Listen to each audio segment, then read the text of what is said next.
So the question is, why is it important for me as a civil servant to use networks and networking? And when you think about it, is that the role of the public service is to serve the people.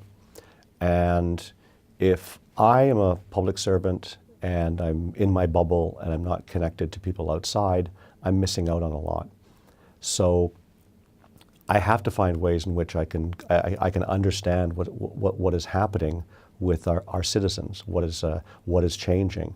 And what we're seeing are rapid changes, not just in technology, but in society. We are seeing a rise in populism in some areas. We are seeing questioning of institutions. We're seeing a lot of people confused.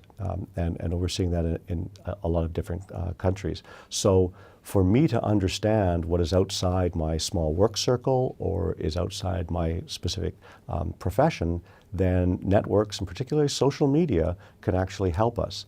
Now, it's interesting because I have a lot of connections through social media here in Finland.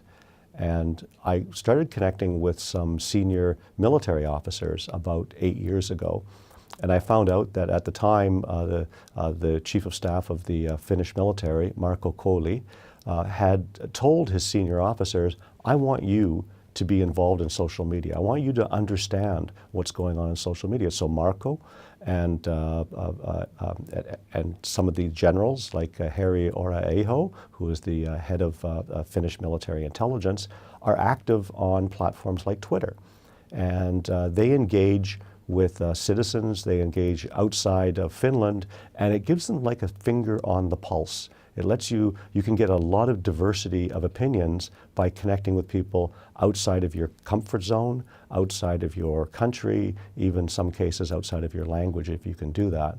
And I think that really gives you a nice broad understanding of what's going on. Particularly, I've spoken with some CEOs of companies, and they say, we're stuck in a filter bubble. Is that we get everything fed to us through the hierarchy, through the chain of command, through the people who work for us. And to be able to step outside of your filter bubble, social media and networks and other types of digital tools can help you do that. And you can see the world with new eyes and new filters. It's not easy. You can get started relatively easily, but it takes some time and some effort so that you can connect with others. But in the long run, really what you're going to do is you are going to be able to help inform your work much better. So as an individual, one of the positive aspects of being connected to a professional social network or a number of these networks is that you actually have a social safety net. So if in case you decide to retire, leave, you're let go or anything like that, you have a lot of people outside the organization who can help you. At the same time, while you're working, you have this professional social network that can provide you information that you wouldn't get inside. So you're bringing a lot of value inside the organization by being able to tap the collective knowledge of other people who have different experiences and different opinions. And we know that in networks, diversity is very important. And we don't all want to be thinking the same way or having the same kinds of solutions.